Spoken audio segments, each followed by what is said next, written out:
महाराष्ट्र के परिवहन मंत्री प्रताप सरनाईक ने कुछ दिनों पहले ऐलान किया था कि जो भी ऑटो रिक्शा और टैक्सी चालक हैं, जो ड्राइवर्स हैं, उन्हें मराठी की नॉलेज होनी चाहिए। दरअसल उनका ये जो कहना है वो थोड़ा सा इसलिए अलग है क्योंकि वर्किंग नॉलेज वैसे ही लॉ के अंदर था। मतलब अगर किसी को परमिशन मिलती थी तो एक वर्किंग नॉलेज पूछ लिया जाता था और उसके बाद, लेकिन ये अलग है और इसको लेके ही जो यूनियंस हैं टैक्सी और ऑटो रिक्शा के, वो प्रोटेस्ट कर रहे हैं, विरोध कर रहे हैं। क्या डिफरेंट है इसमें? आपको कुछ समझ में आया है? ऐसा है कि नियम हमेशा से था कि आपको जो भी आप लैंग्वेज, लोकल लैंग्वेज है, उसकी आपको वर्किंग नॉलेज चाहिए। अभी रिक्शा चालक ये जब गाड़ी चलाता है, पैसेंजर लेता है, तो कितना चाहिए, पैसेंजर से क्या बात होती है, तो मुझे यहां जाना है, मला इकडे जायचं है, तो उतना उसको समझता है। क्योंकि आज जो नए परमिट्स दिए गए थे, क्योंकि पहले 97-98 में परमिट्स बंद किए थे, उसके बाद 2017 से फिर परमिट देना शुरू हो गया और 2000 अभी फिर से एक महीने पहले उस पर फिर से फ्रीज, क्योंकि प्रोसेस है, एक बार आप ज्यादा ऑटोज हो गए तो आप फ्रीज करते हो, फिर जब जरूरत होगी वापस परमिट्स ओपन होते हैं। 2017 से लेकर अभी तक लगभग 8 लाख के आसपास परमिट्स दिए गए हैं।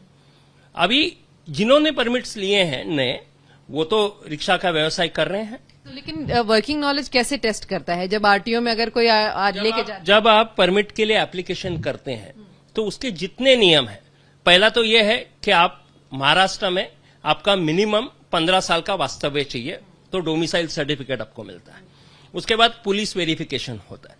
तो जब आप महाराष्ट्र में वैसे ही 15 साल रह रहे हो, तो आप महाराष्ट्र में रह रहे हो, अलग अलग चीजों के लिए आप जाते हो अलग अलग जगहों पर, तो आपको लोकल मान लिया जाता है कि आपको मराठी है, क्योंकि आपको तो कन्वर्स कहीं ना कहीं तो करना होता है, अपने हिसाब से लोग करते हैं कन्वर्स, तो वो हो गया।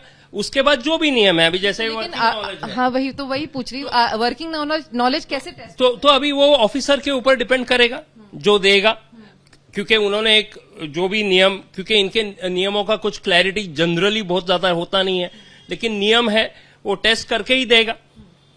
तो वो उसने वहां से परमिट लिया, परमिट लेने के बाद उसने कर्जा लिया, कर्जा लेकर गाड़ी डाली, आज वो सेवा दे रहे हैं। अच्छा, अगर आपको नॉलेज नहीं है तो आप सेवा कैसे दे सकते हो? लेकिन अक्सर ऐसे इंसिडेंसेस तो आते हैं जहां पे हमने देखा कुछ पॉलिटिकल पार्टीज के लोग टैक्सी और ऑटो रिक्शा के लोगों को खासतौर से भैया और ये सब बोल बोल के और मारपीट होती है। कई सारे इंसिडेंसेस होते हैं ऐसे। ये इंसिडेंसेस अनफॉर्चुनेट है और ये सिर्फ इधर नहीं, अलग अलग अपने राजकीय हेतु के लिए लोग करते आए हैं, अलग अलग कम्युनिटीज के ऊपर करते आए हैं। तो ये सरासर गलत है। और जहां पर हम एक डेमोक्रेटिक फोल्ड में रह रहे हैं, वहां पर अगर मैं क्यों चलाता हूं? क्योंकि मुझे नौकरियां नहीं मिल रही। अगर नौकरी होती तो मैं स्वयं रोजगार के तरफ क्यों आता? अच्छा, मैं अब स्वयं रोजगार कर रहा हूं, मेरा परमिट लिया है, बाकायदा पैसे भर के जो भी सरकार ने, और सरकार के नियम के हिसाब से मैं ऑटो और टैक्सी चला रहा हूं, लोगों की सेवा करता हूं और अपना पालन पोषण, अपने कुटुंब को संभालने का काम मैं कर रहा हूं। अभी आप सडनली ये निर्णय क्यों? तो मैंने कल कहा कि ये निर्णय लेने का एकमेव कारण है प्रताप सरनाईक जी का, वो है कि उनको जितने ये एग्रीगेटर कंपनीज है, जितनी ये बाइक टैक्सीज की कंपनीज है, उनको फायदा पहुंचाना है। क्योंकि आज महाराष्ट्र में 15 लाख ऑटो रिक्शा है। अब 15 लाख ऑटो रिक्शा होते हुए तो उनका बिजनेस कैसे बढ़ेगा? आज आप एक भी एग्रीगेटर जितने गाड़ियां चलती हैं, कहां उनको परमिट दिए हैं? तो और ये जो एग्रीगेटर्स हैं उनके ऊपर मराठी का नॉलेज नहीं थोपा गया? कुछ भी नहीं, क्योंकि जब उनको परमिट ही नहीं है, उनका पुलिस वेरिफिकेशन नहीं है, कोई आपको चलाना है, आप कल एक गाड़ी ले लो और आपको वो लगा देंगे, आप उनके ऐप से काम करो, तो फिर आपको नॉलेज हो नहीं हो कुछ, क्योंकि कोई देखने वाला कौन है? तो जहां पर कंपनियां आती हैं तो ये इनका मंत्रालय अपनी आंखें मूंद लेता है। आज बाइक टैक्सीज जो इन्होंने ही लाया, हमारा विरोध था बाइक टैक्सीज को, तो उन्होंने कहा सिर्फ इलेक्ट्रिक बाइक चलेंगे। नहीं, लेकिन चलती तो है बाकी अभी इलेक्ट्रिक बाइक्स, तो इलेक्ट्रिक बाइक नहीं चल रही थी तो उन्होंने बोला हमने इनका लाइसेंस सस्पेंड कर दिया है, आप जाकर देख लो, आप बुक कर लो। आ जाती हैं बाइक्स, पूरा इलीगली चलता है इनके ऊपर, और इनके परिवहन मंत्रालय के आशीर्वाद से चलता है, क्योंकि बड़ी कंपनियां हैं। तो तो ये आपका यही कहना है कि कुछ लोगों को, एग्रीगेटर्स को फायदा पहुंचाने के लिए ये नियम ला रहे हैं? ये 100% है।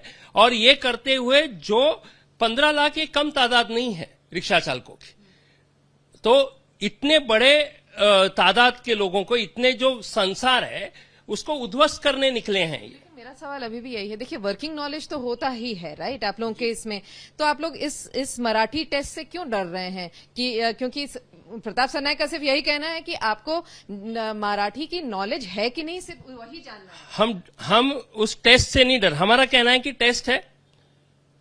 जैसे आप स्कूल में कोई बच्चा जाता है तो हर साल इंटरव्यू देता है कि एक ही बार एडमिशन के टाइम पे ही देता है? तो एडमिशन के टाइम पे तो मेरे को जब परमिट मिलना था तो मैं गया और मुझे परमिट मिल गया। 2017 से जब से परमिट खुले हैं फिर से इन्हीं के पक्ष के पास परिवहन मंत्रालय रहा है। अगर इनको ऐसा लगता है कि उसमें कोई गफला है तो जो मंत्री रहे हैं उनके पक्ष के अभी तक के, उन पर कार्रवाई करो। और दूसरी बात, ये जिस तरीके से उन्होंने, बाकी का कोई नियम नहीं, अभी भी उन्होंने तय नहीं किया है कि what will be the rules की वापस। और मैं आपको एक एग्जांपल देता हूं, इन्होंने एक, हमारी काफी सालों से मांग थी कि वेलफेयर बोर्ड हो रिक्शा चालक मालकों के लिए, तो वो बनाया गया। अभी उसमें जिस तरीके से वापस से इन्होंने खुद ही निर्णय लिया, कोई संगठनों से बात नहीं किया, और उसके प्रवेश के लिए रिक्शा चालकों से 800 रुपया पहला, यानी 500 रुपीज रजिस्ट्रेशन की फीस और 300 रुपया सालाना, तो 800 रुपया बनाने, 15 लाख लोग भरेंगे तो 120 करोड़। तो हमने उसका विरोध किया। हमने कहा जब हम परमिट लेने के लिए पैसा देते हैं, हर काम के लिए हम पासिंग के लिए फीस भरते हैं, सब करते हैं, तो हमसे ये पैसा क्यों लिया जा रहा है वेलफेयर बोर्ड के लिए? साल भर में 1,500 लोगों ने भी पूरे महाराष्ट्र में इसका रजिस्ट्रेशन नहीं किया। तो उन्होंने 2 महीने पहले सख्ती लेकर आए और ऑफिशियल कुछ नहीं किया, अपने ऑफिसर्स को बोल दिया। तो जो रिक्शा वाला और टैक्सी वाला वहां जाए तो बोले कि पहले 800 रुपया भर के आओ, फिर ही तुम्हारा काम होगा। ये सख्ती इन्होंने लाया। और अभी भी हमको कुछ ऑफिसर्स ने ऑलरेडी शुरू कर दिया, अभी 1 मई तो है, फिलहाल शुरू कर दिया है। जैसे कोई दिखेगा जो अमराठी भाषिक है उस पर कार्रवाई करना शुरू करेंगे, ऐसा सीधा सीधा बोलना शुरू किया है। तो ये जो एक अलग वृत्ति के साथ, मैंने कहा इनको नियम में ज्यादा पढ़ा नहीं है। इनको जो अपना उद्देश्य है कि बहुत बड़े पैमाने पे अगर रिक्शा के परमिट्स इन्होंने कैंसिल किए तो इनको जिन लोगों को, जिन इंडस्ट्रीज को इनको फायदा देना है, उनको वहां फायदा देना है। अभी और एक बात, ये प्रताप सरनाईक जी ने कहा कि जो महाराष्ट्र में रहेगा, जो काम करेगा, जो रहेगा, उसको मराठी आना जरूरी है। अच्छी बात बोली है। खुद एक व्यावसायिक है, खुद बिल्डर है, तो मुझे उनसे पूछना है कि जब वो घर बेचते हैं, कोई दुकान बेचते हैं, तो जिनको बेचते हैं तो उनसे क्या मराठी का टेस्ट लेते हैं? उधर तो लेते नहीं होंगे, क्योंकि वो आदमी करोड़ों रुपया देके उनके इधर से घर खरीदता है या दुकान खरीदता है। तो जिसके पास पैसा है, प्रताप सरनाईक जी को उनसे कोई दिक्कत नहीं है। जो गरीब है उनको उससे दिक्कत है, उसको सारे नियम है, क्योंकि जितने बाइक टैक्सी की कंपनी है उन पर कहीं कार्रवाई नहीं है, जितना बाकी के एग्रीगेटर्स रूल्स तोड़ते हैं उनके ऊपर कहीं कार्रवाई नहीं है, उनको शय दे के रखा है। जो हर नियम पालकर जो काम करता है वो रिक्शा और टैक्सी चालक इनको नहीं चाहिए। लेकिन आपका यही कहना है कि अगर मान लीजिए नए परमिट्स जब ओपन होते हैं महाराष्ट्र में, उनके लिए आप ये रूल ला सकते हैं, लेकिन जो एग्जिस्टिंग है उनके लिए ये इस तरह की सख्ती ठीक नहीं। मेरा कहना यह है कि जब आपने एक बार दे दिया है, आप देते वक्त नियम का पालन करोगे तो ही दोगे ना, नहीं तो कैसे देने वाले हो? तो आपने दे दिया बीच में। अब मैंने एक कॉलेज में एडमिशन ले लिया, 4 साल का कोर्स है, 2 साल मेरे हो गए, आप बोलोगे नहीं तुम्हारा पर्चा तब तुम्हारा इंटरव्यू बराबर नहीं था, अभी तुम निकलो, तो ये बात गलत है।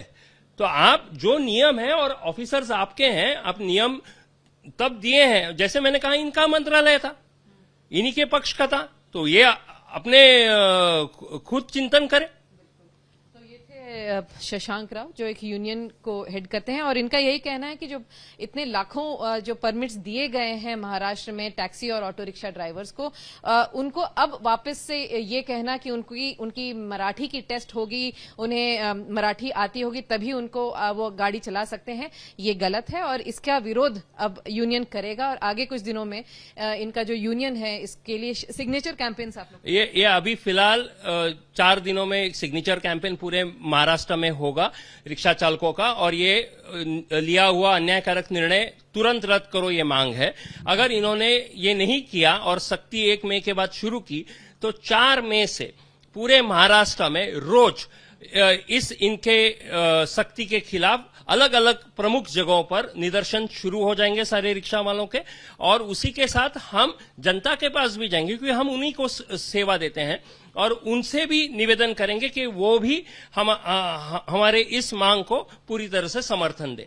तो ये है इनका प्लान, और इस तरह से वो कोशिश यही कर रहे हैं कि प्रताप सरनाइक जो महाराष्ट्र के परिवहन मंत्री हैं उनको मनाया जाए। कैमरामैन किरण सपकाल के साथ विद्या, मुंबई आज तक।